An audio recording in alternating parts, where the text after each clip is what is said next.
Good afternoon, everyone. My name is Thomas Lobel, and I'm the Dean and Associate Vice President Graduate at York University.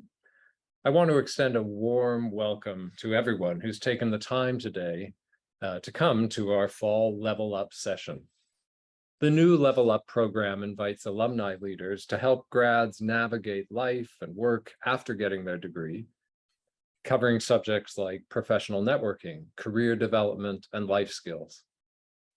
Today's alumni panel session is titled, How Grad School Fueled My Career.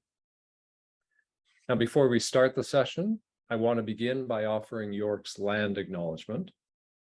Although we aren't all located on the same territories, this is a virtual session. I ask you to think about the territory upon which you've settled. We at York, and I'm at the Kiel campus, recognize many Indigenous nations, have long-standing relationships with the territories upon which York University campuses are located, and which precede the establishment of York University. We acknowledge the presence of the traditional territory of many Indigenous nations. The area known as Takronto has been caretaken by the Anishinaabe Nation, the Haudenosaunee Confederacy, and the Huron-Wendat. It's now home to many First Nation, Inuit, and Métis communities. We acknowledge the current treaty holders, the Mississaugas of the Credit First Nation.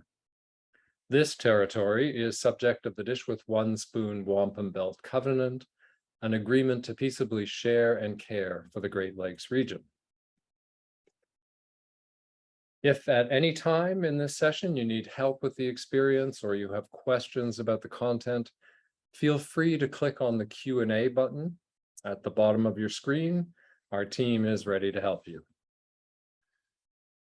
So now I am honored to introduce to you our alumni speakers, Masao Ashtin, Sonia Shichoria, and Osman Naqvi. Panelists, please turn on your cameras and join me on this virtual stage. Hello. We're now going to do a round of self-introductions. And so I'll ask each of you to share your current role. So tell us who you are. Share your current role, what you studied at York University, your degree, a fond memory, etc. But these, this is just for introductions. We're going to get into the meat of your experience. So let's start with, I'm looking at my screen, Osman. Hey everyone, thanks for that incredible land acknowledgement at the start too. So my role, I'm the Advisor Investor Services at Invest in Canada. We're an agency off of Global Affairs Canada. What I studied at York University was the Master of Management program. We were the inaugural class over there, and it was through the Schulich School of Business. A fond memory, and I love sharing this with you all because I used to really go around the university trying to find cool places to study, and I was a big Harry Potter fan. So I found that in the university's library on the second or third floor, there's a graduate study area just for graduate students, and it really did look like you were studying at Hogwarts. It looks better now. There's new furniture and everything. I loved it. I'm a Harry Potter fan. I thought it was great. Yeah, but it also had the cobwebs and the dampness. That's all fixed. Let's move on. Thank you. Sonia. Hi, everyone. My name is Sonia Shichoria. I'm the Director of Leadership Giving in the GTA for the Canadian Cancer Society. What that means is I work with donors, corporate partners, and even local hospitals to help advance cancer research in Canada. I was also a part of an inaugural cohort at York University, the Masters of Leadership and Community Engagement program, and I graduated in 2019. My fondest memory goes back to the people that I've met. It started at Frosh Week, participating in my very first year, and then having a full circle moment 3 years later, my final year of undergrad, being an orientation leader and making lifelong friends that I'm still friends with, attending their weddings, being there for huge life moments. And yeah, thank you. Thank you. And Masao. Hi everyone, Masao Ashteen, based in the UK. So my current role is I'm a postdoctoral researcher at the University of Oxford, modeling local energy systems. That's the least boring, probably description of it. But I graduated in York actually twice, once from my undergraduate and then once from my master's in the Department of Geography. If I had to pick a fond memory, I probably would feel massively at that. I would just say my first year. It was my first year properly out of the Caribbean where I'm based. So first time seeing snow. My first winter was -38 wind factor. That was fun. I think the university actually closed for 2 days because of 22 centimeters of snow that year. So I mean, we're talking 2007 back then. So yeah, that didn't sound fun, but it was, don't worry. I love it. Thank you. No worries. So let's move into the panel discussion, but we'll really sort of amplify your experiences. So where were you in your career? If a career had even started, where were you? It could be an academic career or work career. Where were you in your career when you applied to grad school? And what influenced your decision to pursue a master's degree? And maybe if you could also think, if you did a bachelor's, what made you choose this particular master's degree? Maybe simply because Masao has still got his mic on. Let's start with you and go back. So that's the trick, take it off. So yeah, I think I was in my undergraduate degree. I was working with Professor Rick Bellow in my undergraduate thesis. I kind of went full circle. I mean, I'm now in energy, but my undergraduate thesis was actually in carbon sequestration peatlands in Churchill, Manitoba. So that's very different from where I'm at now. And I think what led me into the master's program is that I always had my sights set on a PhD. So that's the next logical progression. Professor Bello was very interested in continuing a line of research that he got funding for, looking at climate modeling for renewable energy systems. And that was a world of a difference from obviously what I was doing before. But I was also able to get funding from York. So York really, I think, was extremely helpful for me, especially as an international student, where if there was no funding, I was not leaving the Caribbean, full stop. So York was really a really good gateway access to that. And then the other opportunities that came along with York, as I was a Don, I mean, I lived in every residence in York except Vanier and Bethune, I think. So that was able to help me sort of really be able to finance my education, and working in that 2-year master's program. York was a home for 6 years. So clearly I liked it. And hold on to that thought of the switch of interests from your undergraduate thesis into the master's, because that's a link also to you, Sonia, because you shifted degrees. Where were you in your career or educational career when you made those decisions?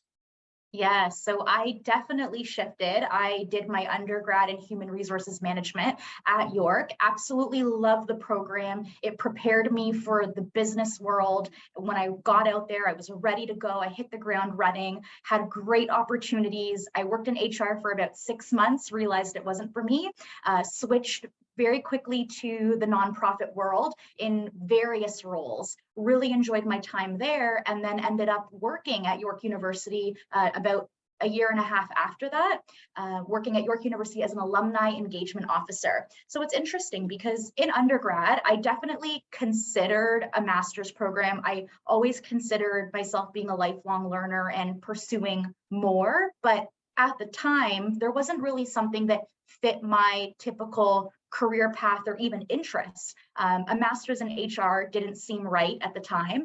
Also an MBA, I wasn't sure if that was also the right fit for me, knowing how much I enjoy nonprofit work and community engagement. So one day on my lunch break at York, browsing around on all the different master's programs, it just appeared in front of me, brand new program, Masters of Leadership and Community Engagement. Those 2 words, community engagement, ding, ding, ding. I knew right away that this is something that I need to look into and pursue. And it was a great fit for me. You know, it's interesting because so much research, whether it's in business, humanities, social science, is about community engagement, and its purpose is focused on community development. So it's, you know, it's kind of wonderful that a degree appeared to really sharpen the skills that could start in any number of bachelor's degrees and any types of research. So, you know, yay, in terms of the right timing for your interests. What about you, Osman? I was very early in my career. I was still in my undergrad, and I had completed a handful of internships, which allowed me to understand what my drive was professionally, and that was service. And I became a multidisciplinary student because my undergrad was in sociology, and the sociology degree kind of helped me understand the issues of society. And I was looking for a graduate degree, which would give me a toolkit to address those issues. And Born was the Master of Management program, which was specifically designed for non-business graduates. And here I am today, still using that toolkit.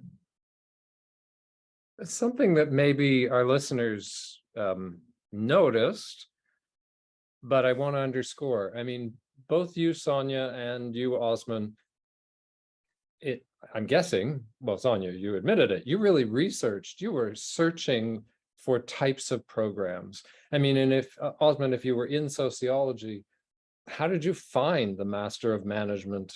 I mean, and how much sort of research did you do to think, can I do this? Is this for me? Let's start with you, Osman, and just tell me a little bit more about that. Yeah, that's a great question.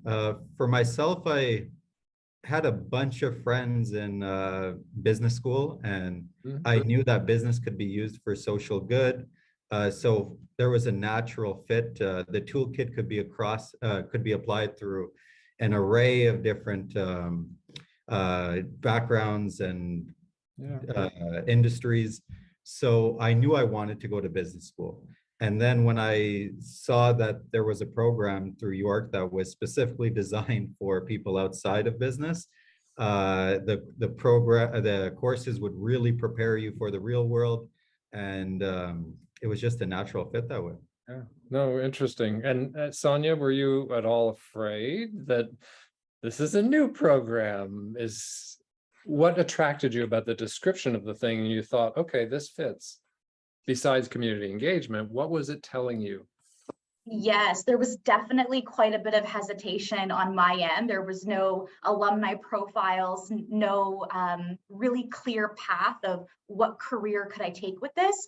But the program description was so well defined in how interdisciplinary it was, and that you really take control of your learnings in this program and you map it out to what your goals are. And that was really what the case was in my situation. I had peers from almost every different sector, all different jobs, many different goals. And we talked about and worked through how are we going to get to those goals by the end course of our capstone and building a portfolio. And I thought that was quite interesting, especially going into it knowing that my goal was to stay a nonprofit, was to work towards that and utilize those skills. Yeah, and I'm going to circle back, Masao, I'm going to pull you into this conversation in a sec, but I also just want to know, I want to circle back to this idea of the research you did or the type of study you did in the master's. So we'll go back there. But Masao, one thing I want to note for our readers, in your undergrad, you did a research thesis, a bachelor's thesis, which a lot of people don't do. Mm-hmm. Can you tell me a little bit, well, two things, I guess. Was that process very important or not for your move? And then tell me a little bit about that move, because while it might have been in science, you're staying in science, you did shift topic. Focus. And why were you worried? You know, thinking about preparation, I guess that's really what I'm getting at here, is this idea of what I did in my master's and my bachelor's prepared me it certainly prepared Osman and Sonia to be self-aware about what they wanted, and then to research programs and have the chutzpah to do it.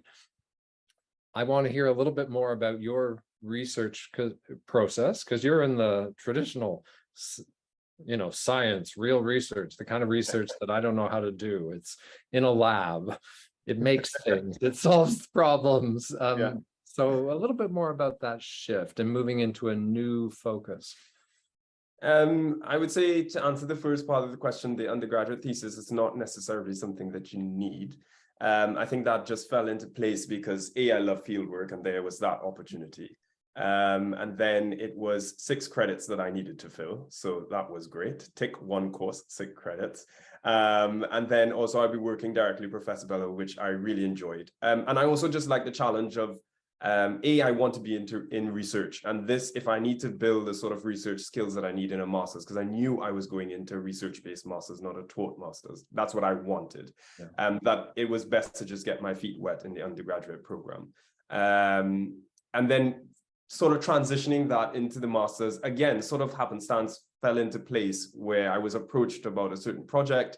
And then I didn't actually explore too many other options other than York, because again, finance was a big limitation for me. I was home in Canada for 4 years now. It was starting to become home. And then another 2 didn't sound too bad, minus the winters.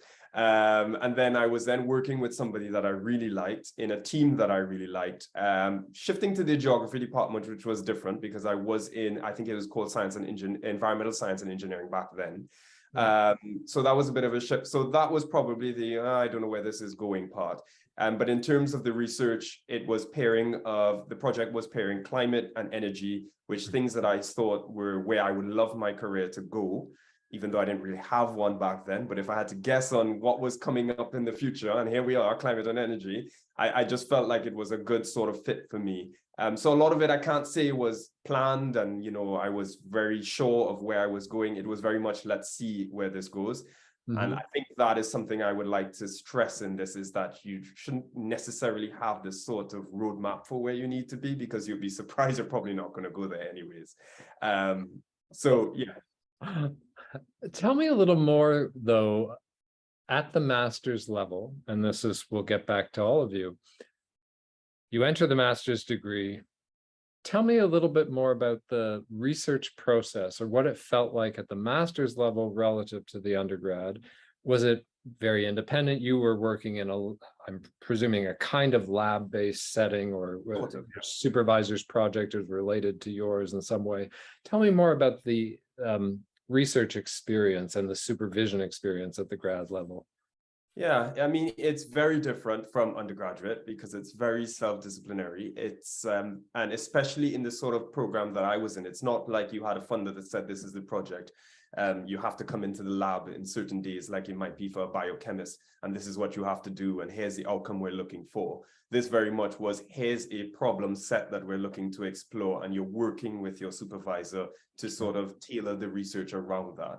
So very much it was, we know this is the big topic, this is the name of the master's program, but in terms of how we get there for your thesis, or what you're actually going to do for your thesis, it's completely blank page. And that is very different. And I think that's what helped me in the undergraduate thesis, was understanding that research process, to say that it's more, you have to take ownership of the research. It's not as strong as it was in my PhD, for instance. There is a lot more guidance. And there are some courses that I had to do in the geography department as core courses. So there is a level of teaching involved. But it's the research element really takes you on as a different sort of student, where if you come in, you come in. If you don't, you don't. Yeah. But at the end of the day, your deadline is that thesis. And that can be really hard, or that can be really easy for some people. But it's good training in terms of, I mean, as much as people talk about the ivory tower, that independence is training for all sorts of careers, you know. So Sonia, when you were thinking about, you stressed already the interdisciplinary structure of this, and you are really forming the degree. There's a link there. Can you talk more about, how did that feel?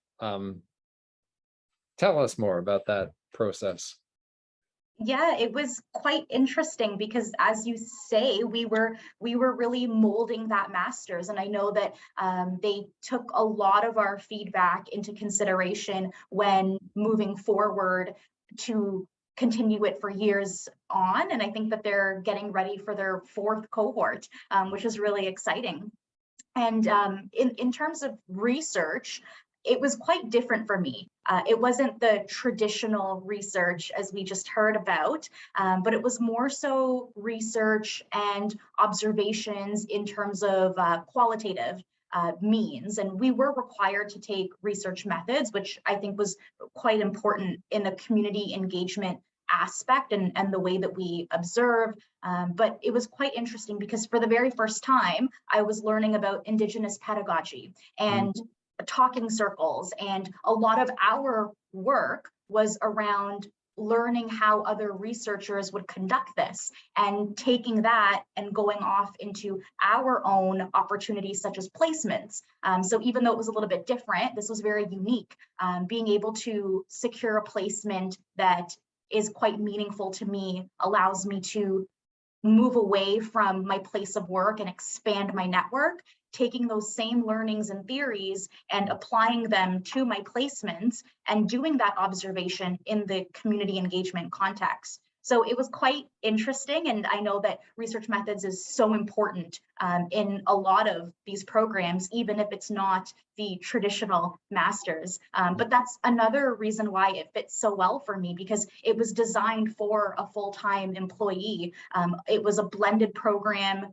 Majority of it was online. Very strange to think that we were using Zoom well before the pandemic, but that really fit well with myself and all my other peers.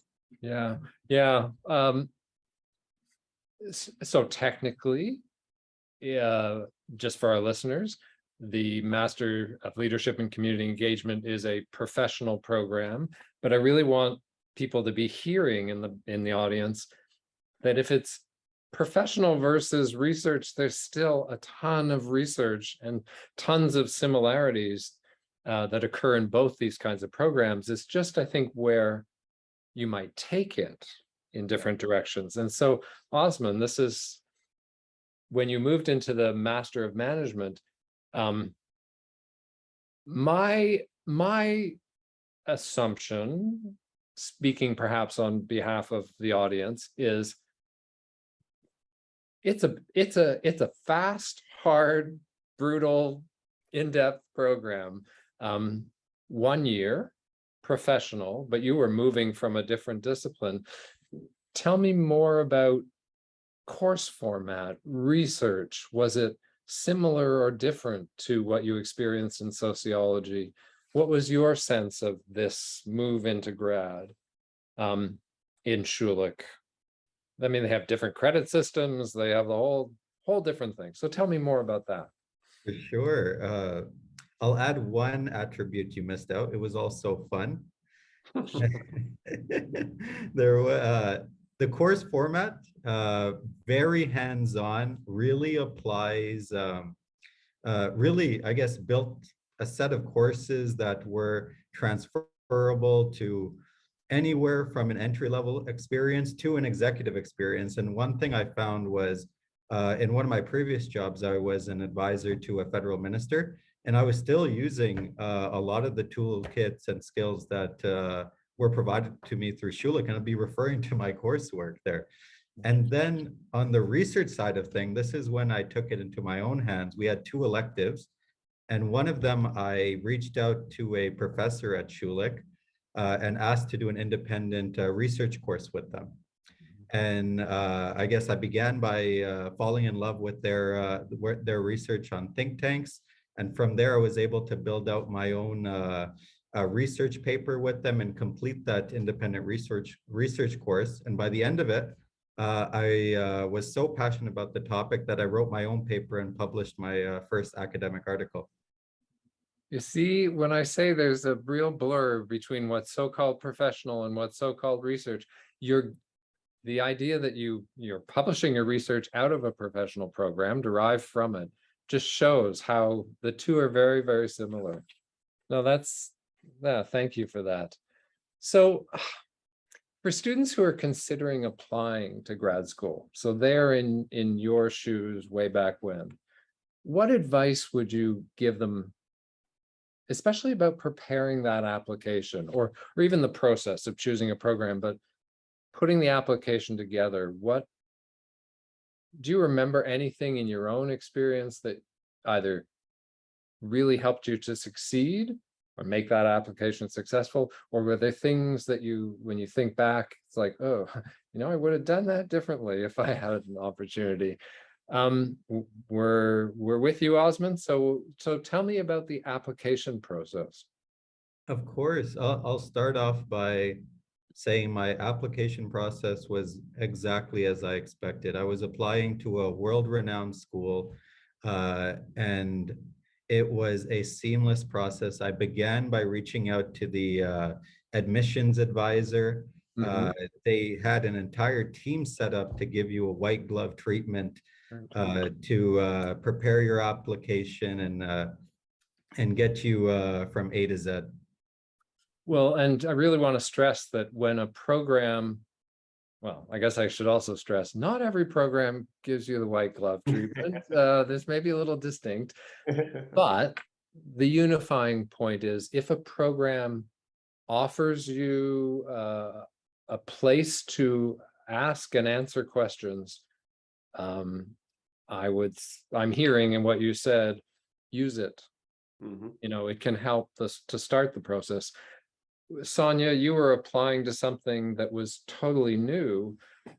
When you think about your application, did they help guide you in terms of what you might stress in your statement? Or what about letters of recommendation? Tell me more. Yes, very similar to Osman. I also got a very well treatment in terms of my application. There was a lot of hesitation, as I mentioned, applying to a brand new program. I was able to secure a meeting with the director of the program, actually, which I know is quite rare, but it was so helpful in terms of just talking through what the potential is here in terms of career trajectory. And in that meeting, I got a lot of takeaways, as well as might be very different from a lot of programs, but because it's so interdisciplinary, that letter of reflection on where you're going to take this. I think that was really important for them as well, to understand, why do you want to enhance your leadership and community engagement skills, and how will this help you be a better citizen of the world? I think was quite interesting for me. And I think I only had maybe 2.5, 3 weeks to pull my application together by the time deadlines were coming around. But I remember when I was applying, I was so thankful that I had a really strong network in place, especially because I was already 2 years out of undergrad. How important it is to have an academic reference, especially for people who are applying maybe 5, 10 years after undergrad. I was lucky I only needed 1 academic reference, but I understand a lot of programs need 2, maybe 3. I'm not sure about the specifics right now, but one thing that I can suggest as well is I know a few friends of mine who also did their master's quite later after their undergrad, and they took other courses elsewhere or even within York to build on those skills again, kind of refresh their memory of what it was like to participate in these types of courses, and to also build their network for those references. Yeah, that's a really good point to stress. I mean, especially so you were a couple of years out of the bachelor's, did you maintain contact with, a favorite professor who would become your academic reference? I did. Oddly enough, it was my toughest professor, but I found a lot of joy in keeping in contact with her and providing life updates and going through that together. So we're still in contact, and that's who I leaned on for my reference. Yeah, that's really, it's, I think, an important point for people who are considering, I've done my undergrad, I want to explore a career. Am I going to lose my connections? Well, no, if you keep them up, that's a reason to keep them up. But Masao, you probably would have had 3 academic references really speaking to your interests, your research capabilities. Tell me about the application process for you. Again, I think transitioning from the undergraduate to the master's was a little bit less, I wouldn't say less, but different from my transition from my master's to my PhD, for instance, the way I had to do, as Sonia and Osman were saying, a ton of research on where I want to go, what I want to do, who do it with, etc. But even in the master's, I think you have to, as you say, maintain, because I used to see a lot of students that would just go to a class for going to class sake. And they never really, through probably just being intimidated or not feeling comfortable to approach the professor, they just have that complete disconnect by who's teaching the course versus, the relationship that you can have. And I think they see them as very closed off. And most of the times these professors are dying for somebody to come and talk to them, because they can be potential students in future research and whatnot. So I think there's ample opportunity to keep those relationships going. I think if you're in a research-based program, because at the higher level of your undergraduate, you have to interact with a lot more professors at a more intimate level with smaller classes, it's a bit harder for you not to actually have a relationship with at least 3.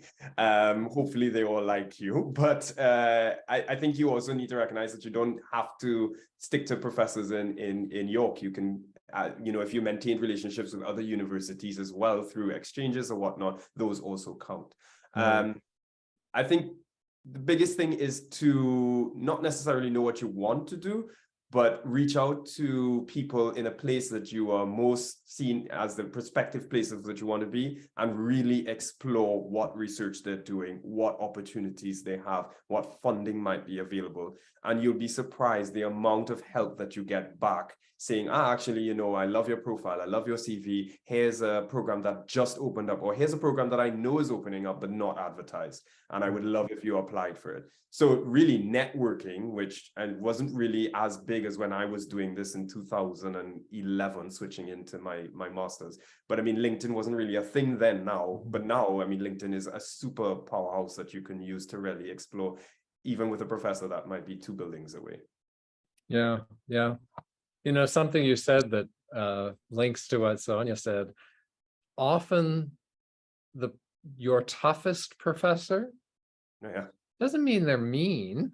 No. They're, as a student, the professor who's really tough usually has your best interests at heart. And so if you can muster the courage to really approach that person, that can become a really valuable supporter of you. Sometimes the people who are just kind of poo, you didn't hear this from me, magically get easy A's, that's not necessarily the person who might give you the best recommendation, because they may not really, be invested in you. I mean, Sonia, very briefly, what prompted you to go for the hardest professor?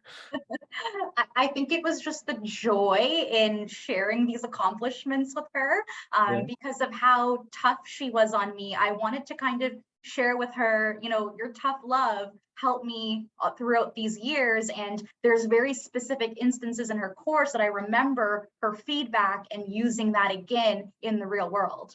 Yeah, no, that's really good. And it's a real confidence, it's a testament, excuse me, to your confidence, which is, I think, really important for everyone.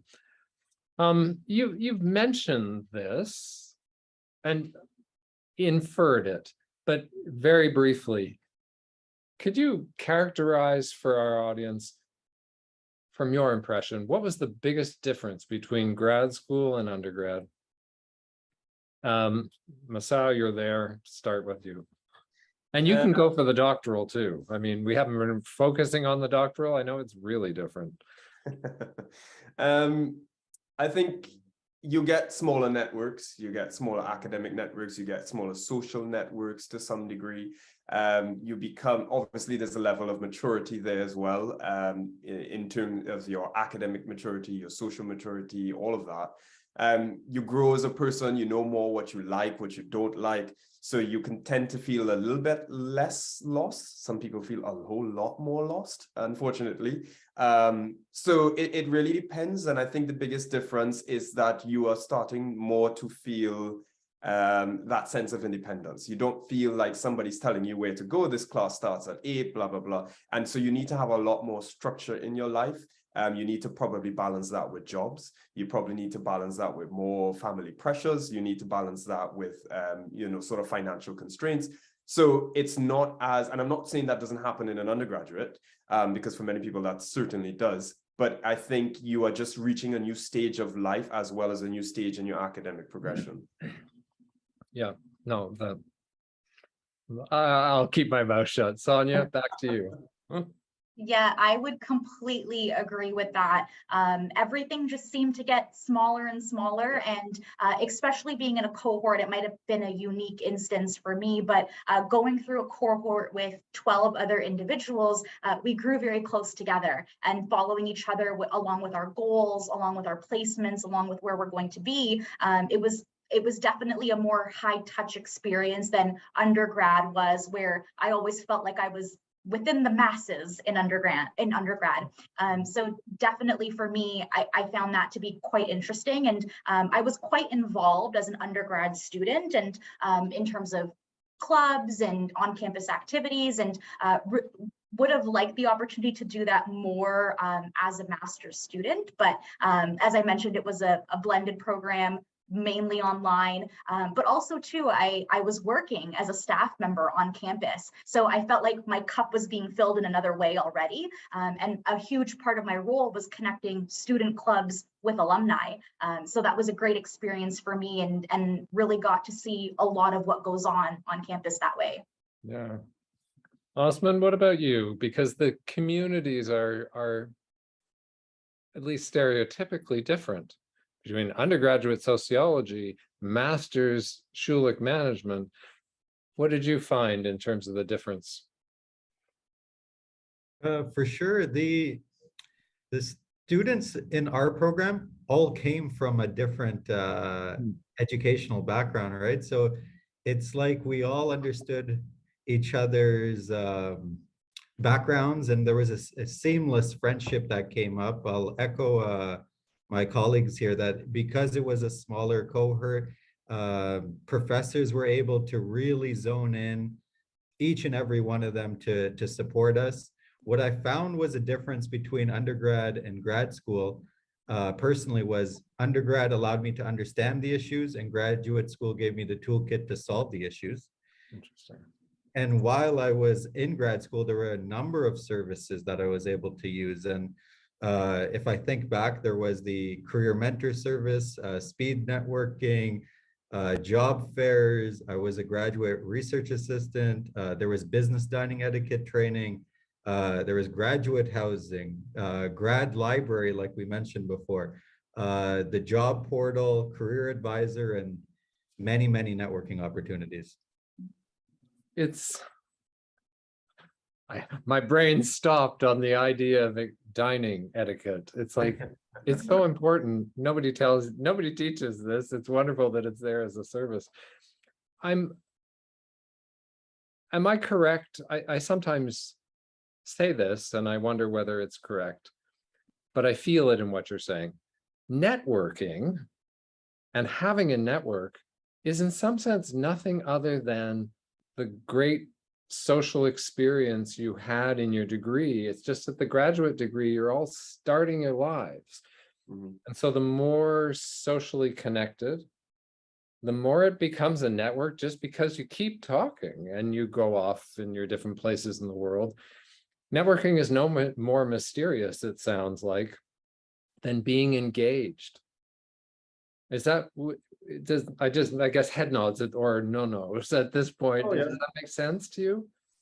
Yeah, it does. Yeah, I would tend to agree with that, especially coming out of classes where I was with other HR students.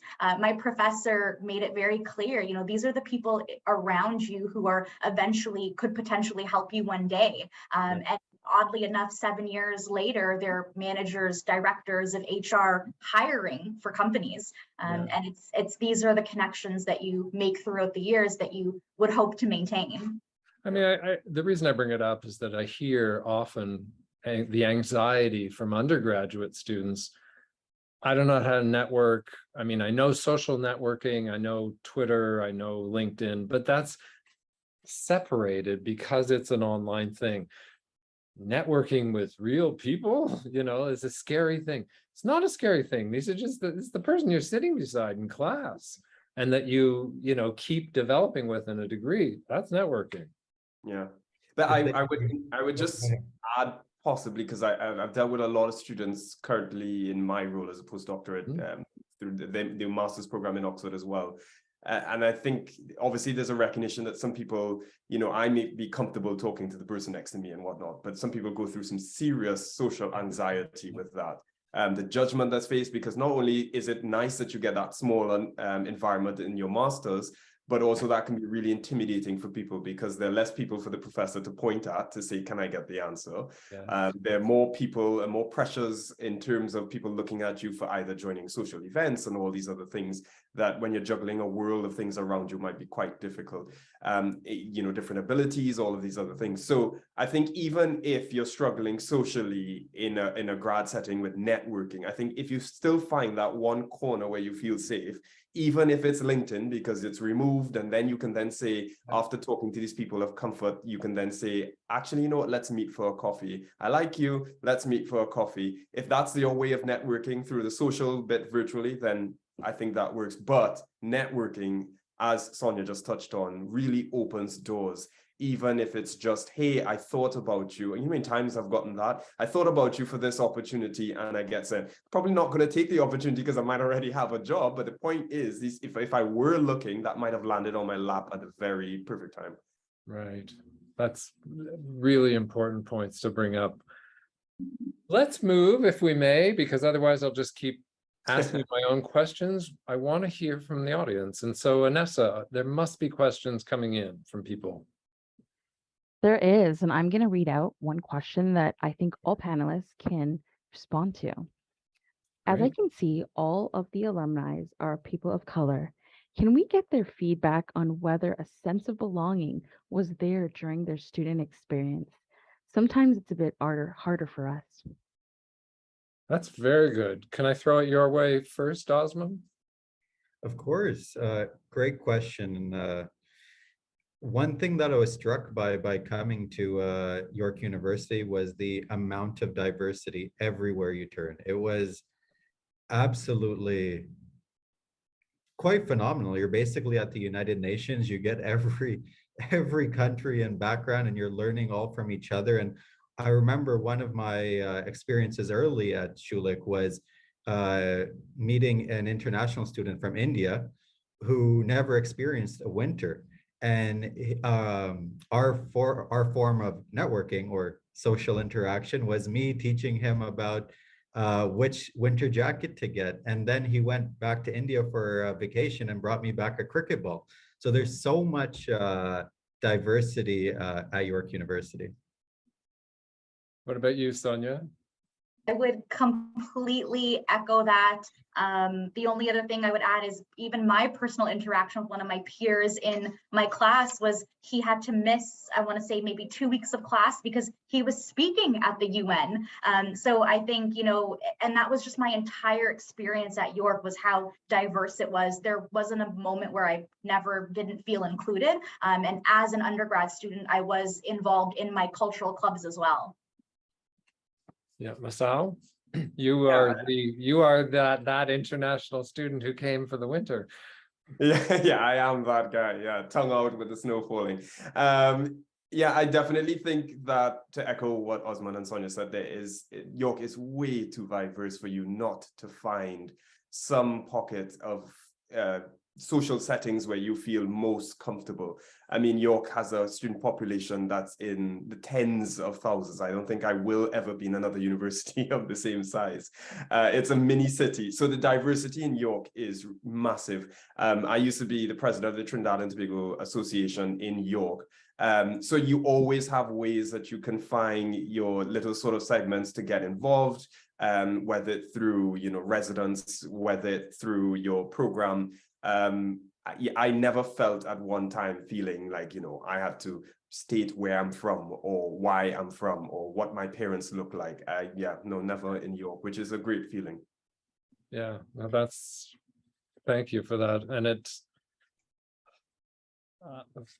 for me, I love the fact that York and Toronto are very consonant with each other. Yeah. For me, it's a comforting experience that there's a blend there. I think in more remote type campuses, it might be a different story. Yeah. But the resources on campus, you can also find them in the city, which is, I think, a good thing. Vanessa, another good and hard question. So this question might actually have your response to it. It would be great to touch upon the PhD process at York. For example, interdisciplinary PhD programs. Is it possible to do a PhD while working, either full or part-time? I'm going to give an answer to that, especially York specific, but I do want to give Masao the opportunity. The Oxford PhD is structured differently, and it's a bit unique. So just as a way into this, tell a little bit about your workload or the work experience in the PhD, because that'll be a springboard for me to talk about. Right. Answer the question. Right. Well, the only reason I didn't do my PhD at York is really I just felt like I couldn't give one university 11 years of my time. I mean, I love it, but I don't know if I loved it that much to stay in one place for 11 years. 11 winters, that's a lot to ask for a Curtin person. So I then crossed the pond where my girlfriend at the time was in the UK, now wife. But that was in Cambridge. So I did my PhD in Cambridge. I'm now doing my postdoctorate at Oxford. Okay. But yes, it's very different. It's shorter. The UK system is on a 3-year cycle, 3 to 4 versus the 5 to 7 at York. And then if you're doing part-time in a PhD in Canada, it could go up to, I think, 10 to 11 years. So there is 100% room to work, I would say, at the part-time level for sure. Even at the full-time level, yes. However, the biggest caveat is as an international student, we have restrictions on our visas. And visas stop you from working over a certain number of hours. That being said, I've always worked whenever I was studying. So there's a way to balance it. You just have to work a bit smarter, and you can juggle 100%, because in a PhD, it depends on the PhD. Again, if you're in a laboratory-based PhD and you have to be in there 8 to 5 every single day, it becomes more difficult. But if you're in a PhD like I did, where I didn't have a supervisor asking me every day, where are you? I could come in if I want, I could come in if I didn't. It becomes a lot more flexible for you to then work your other job commitments. Yeah, and I think I would say something similar, that if you are considering a part-time PhD, first thing you have to find out is from the program, do they support that? Yeah. Not every single program is configured to be able to do it part-time. Some of them are, as you say, they're configured for full-time only because it's sequenced in a kind of demanding your full-time. Or field work where you're going abroad for months. Exactly. And now there are some programs that'll let you do it part-time, and it includes field work as their requirement, and you have to make that assessment yourself. What is my full-time job, my full-time employment? Does it allow me to configure my hours in such a way that I could take off a week, 2, sometimes even 6 weeks, depending on the field work you need to do? But that does also have you ask another question as a prospective student. I want to do it part-time. I know what the research process is, but I can see I have the choice to devise my own kind of topic that may not require 6 weeks of fieldwork research, whereas another one would, so you want to look at all the factors. If you are working full-time, employed full-time, considering doing a PhD part-time, really investigate the program. Does the program enable part-time? What kind of leeway do you have with research projects in the degree? Choosing a topic that will involve more research, less research, different type of research, and then ask yourself, what are my social and family commitments? I say this because I was the child of a father in the basement typing out his dissertation part-time for 10 years, also known as, I can't remember what he looked like. I mean, who saw him? He was only downstairs finishing his thesis, because it takes a lot, and it can take a lot from your family. So you really need to figure out your circumstances. Period. New paragraph. I mean, the answer is yes, you can mostly do it part-time, but you have to make a lot of decisions yourself. All right, and I think we have time for one final question, and this is for all of our panelists. What do you wish you knew before you began your graduate studies at York? Who wants to start that? Oh, Osman, let's do it. Hey, lovely. Thanks for sharing that information about your PhD journey. That was really touching as well. What I wish I knew before starting graduate school would be to deep dive into the scholarship opportunities available. There are so many internal and external funding opportunities. I was fortunate enough to get a few scholarships, but my friends who really deep dived into that process, they were probably watching over from an ivory tower. They were doing really well. Sonia? I would agree with that as well. I don't think I realized how many opportunities were out there until I actually got there and started the program. But I think it's also really important to think about, exactly what you just said about the time commitments and what that really will take. Because again, I also didn't really fully understand. I knew that it was a great time in my career to do this and pursue this, but also, what are the months, what are the weeks that it's going to be very demanding for me as a full-time employee, as someone doing placements as well. And really being able to block out that time for myself and my wellness to be able to pursue and make it to the end of this program. Yeah, I want to stress that, because you don't just want to complete the degree, you want to flourish in the degree. You want that experience to do something for you. And if you have to shortchange it or get shortchanged, you're not getting the benefit in all senses of self-development. But what about you, Masao? A few things, but I think it relates to what Sonia just said, is just removing that sort of fear that this is the be all end all, and it's going to be quite daunting. I'm going to be so nervous of who I meet and when my professors like me, or what's next. I think you put so much pressure on yourself at that age, because you're seeing the sort of career rat race that's going on, and I need to be here, and then I have to do this program, and I have to get these courses and this elective. I think just chilling, like you said, making sure it's something that you love. And even if you're not sure if you love it, being open to exploring if you have the sort of financial security to do that. If you don't, then take Osman's advice. There is money under a rock somewhere there. And if you have the sort of comfortable nature to approach people, professors always know more than you. You're not your first student that they've had. So they're going to be people who were in your shoes before, that they know of certain resources that may not even be advertised on York's website because it's not from York. It might be from a private funder or something like that.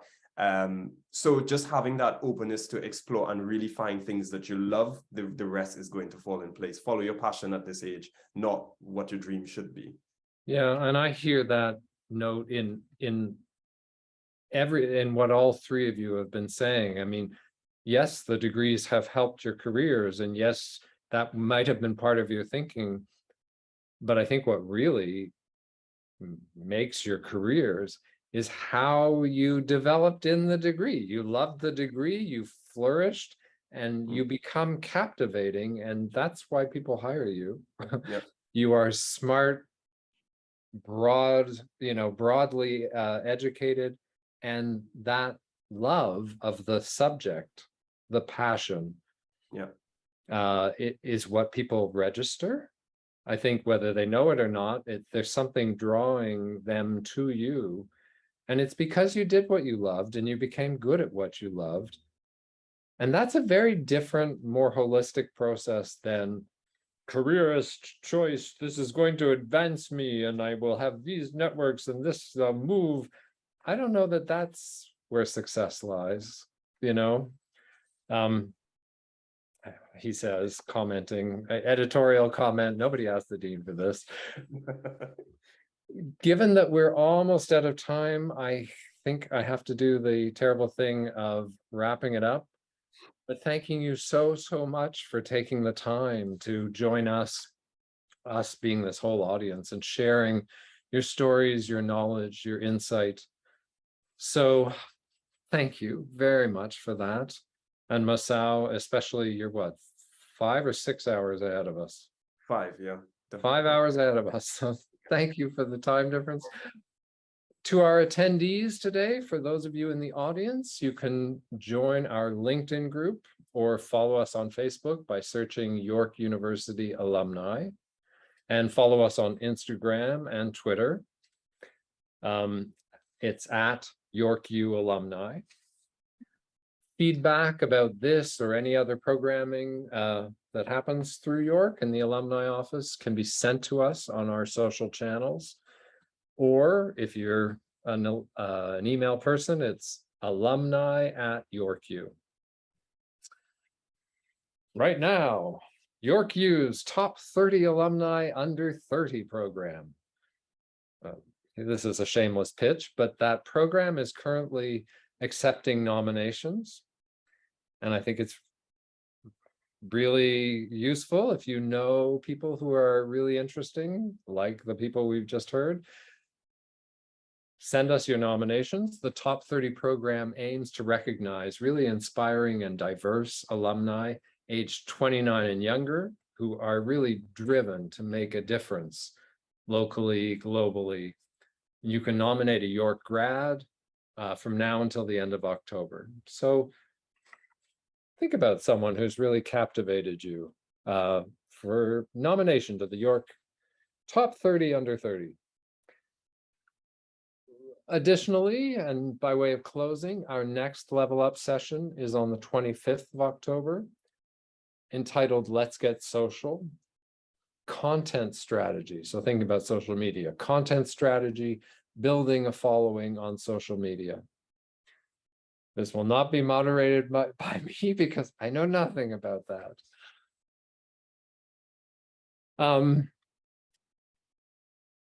For this session, for nominating anyone to the Top 30 program, you can to register for Level Up, any of our alumni programming, you can visit us at alumniandfriends.yorku.ca. So thank you all for joining us today, and we hope to see you in another forum in some way. And for those 3 who I now feel strangely connected to, keep us posted. I'm now totally invested in what happens to you. So keep us posted, and very best of luck. Thank you. Thanks so much. Thank Thank you. you. Thank you. Bye. Bye.